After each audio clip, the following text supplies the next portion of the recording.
Hello, everybody, and welcome to Education Bite number 115, dated November 25th, 2020. I'm Walter, your mobile historian and blue-collar scholar. This Education Bite is entitled Affirmative Action and my views on it.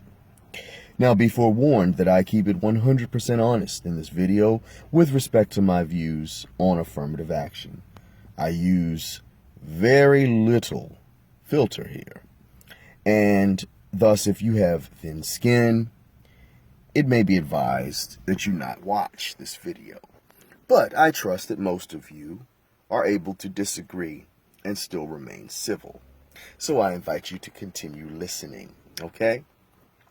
With respect to affirmative action, I absolutely positively support it as a policy to ensure that historically disadvantaged individuals of all types gain fair and equal access and representation in employment, in admissions to schools, and in other areas where they have not been properly represented throughout time.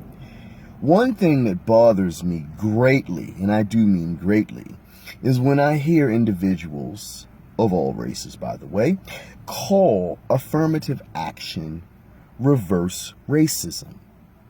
Now, that declaration to me purports that affirmative action historically had racist intent to it. Intent that was vile, cruel, malicious, evil, whatever you want to describe it as. And that the way it is practiced now, which is primarily to benefit those who have historically not been represented, follows the same course.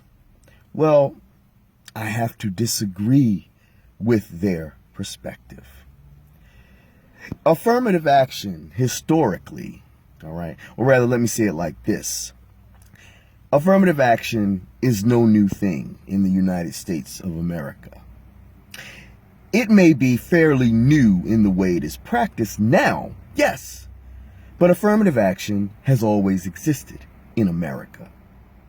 But historically, affirmative action wasn't meant to benefit minorities and other historically disadvantaged individuals. Indeed, affirmative action was used to benefit people of prominence, those with wealth and affluence, those who were legacy individuals.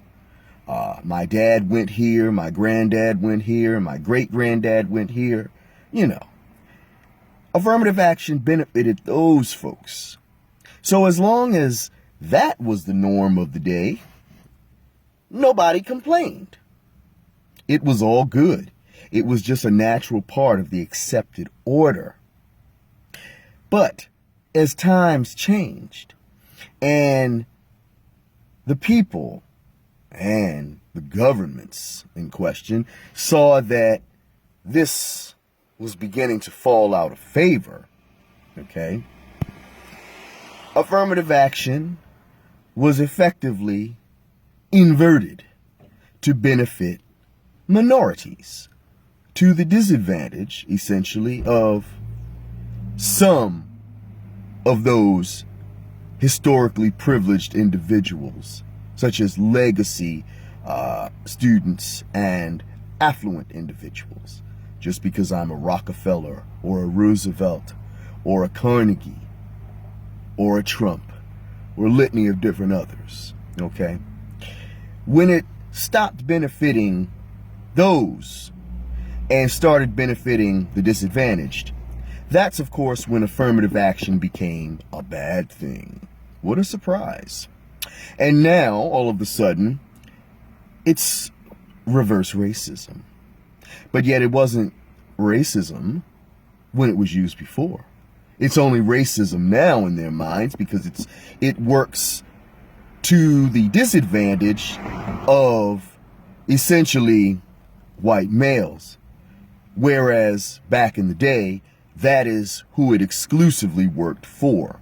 It certainly was not used to the advantage of women, African Americans, Latinos, or any other group, or LGBT individuals, or anyone, or handicapped individuals, or anybody else, okay?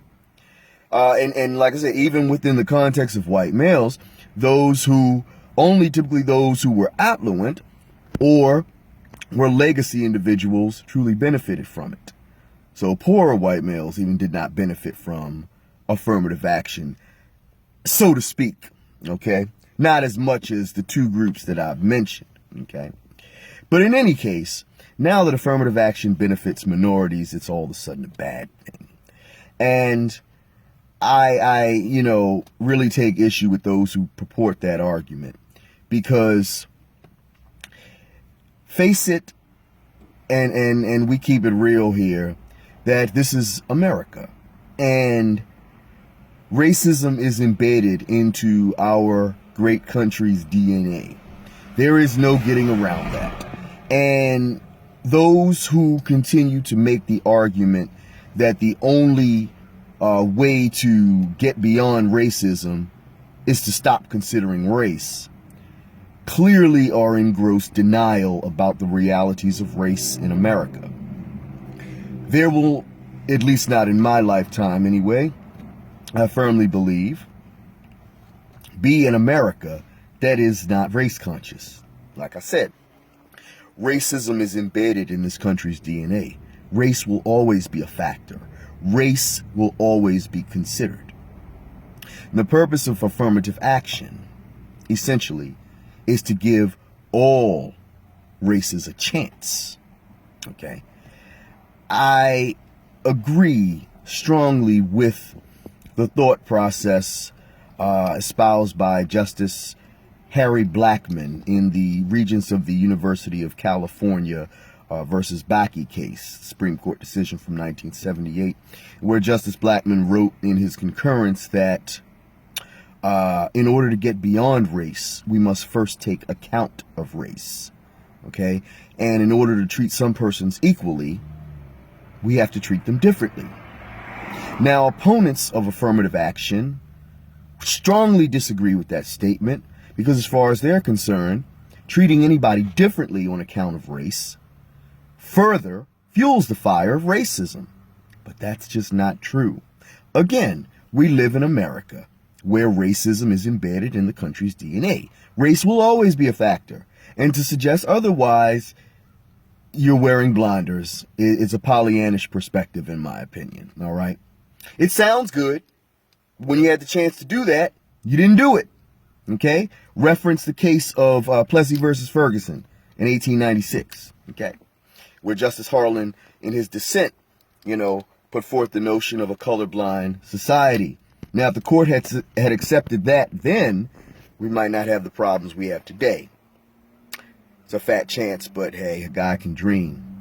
But in any case, back to Blackmun's perspective, racism is something that will always, in my opinion, exist here, okay? And the bottom line is that even though historically disadvantaged individuals may have the same legal right of access, the reality is that they do not always have the same advantages. Quite often they don't. They don't have the advantages of excellent education.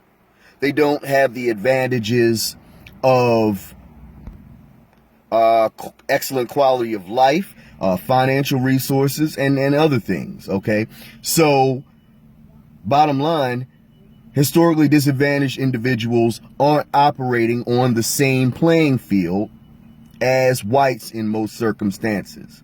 So you have to treat them differently. You have to supplement the deficit where it is lacking, okay? It would be one thing if historically disadvantaged individuals were operating from the same plane, but they're not, okay? So in order to get that same playing field, you have to give the historically disadvantaged individuals a prop up to make them competitive with the mainstream advantage, okay, that most whites enjoy, and specifically white males, because even women, like I said, are a historically disadvantaged group, okay? So you have to take reality into account for the folks that oppose affirmative action and realize that as long as you have a society where racism is prevalent, okay, as long as you have a society, and we will always have a society where racism is embedded in our DNA, but with advantages given to allow the, downtrodden individuals to compete, you can help to overcome that, okay? Institutional racism can only be defeated if everybody has a fair chance, and affirmative action gives everybody a fair chance, okay?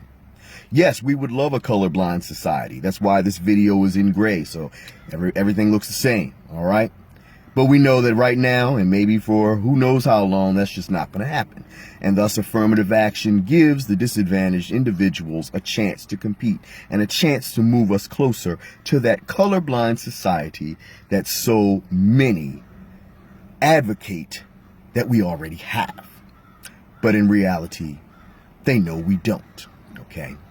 And if you are opposed to affirmative action because you feel that it discriminates against whites, specifically white males, you are entitled to your perspective. But I do not consider giving historically disadvantaged groups the same access to be discriminatory against white males. It is merely leveling the playing field so that those disadvantaged groups can have the same advantages and opportunities that historically had always been given to white males. All right. So I don't want to ramble on. I think I've made my point and position clear that affirmative action is necessary. All right. And as long as we have a society that continues to use race and other disadvantages to people's rejection, to people's seeing it as a bad thing for individuals, then affirmative action will be needed. Okay? That's just how it is. All right? So the option belongs to the majority, the powers that be. All right? Stop discriminating on race, on the basis of race, and affirmative action will not be necessary. Stop using people's race or disability or sexual orientation or gender against them. And then, and only then, will affirmative action cease to be necessary. Okay? So any questions or comments, controversies, you can leave them down below and I'll be happy to answer them. If you have not subscribed to my YouTube page, I would greatly appreciate it if you did so. Your support is highly, highly appreciated. All right? So take care, stay safe out there, and I'll talk to you at the next bite. Have a good one. Enjoy your Thanksgiving.